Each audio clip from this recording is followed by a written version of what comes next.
हे केशव, तुम्हारे कहे अनुसार यदि फल प्रारब्ध ने अपनी मर्जी से देना है तो फिर प्राणी को कर्म करने की आवश्यकता ही क्या है?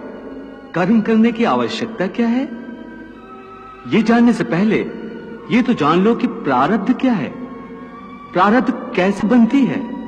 हे केशव, प्रारब्ध क्या है उसे जानने में क्या मुश्किल है?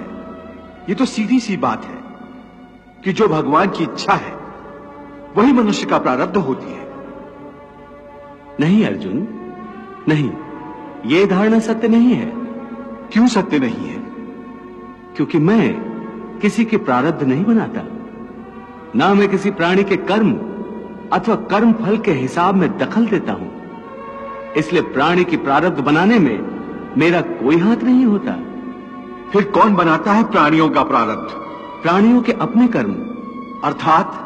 अर्थात ये कि प्राणी जैसे कर्म करेगा उसका वैसा ही फल पाएगा। अच्छे कर्म करेगा तो अच्छा फल मिलेगा और बुरे कर्म करेगा तो बुरा फल पाएगा। यही जो प्राणी के अच्छे बुरे कर्मों के अच्छे बुरे फल का हिसाब है, इसी को प्रारब्ध कहते हैं।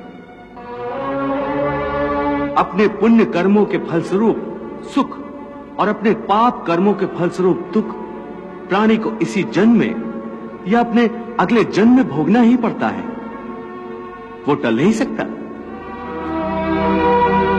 इसलिए अकर्मण्य हुए बिना निरंतर अपने धर्म के अनुसार कर्म करते जाओ और मन में यह पक्का विश्वास रखो कि जिस नियत के साथ तुम कर्म करोगे उसी नियत के अनुसार तुम्हें फल अवश्य मिलेगा।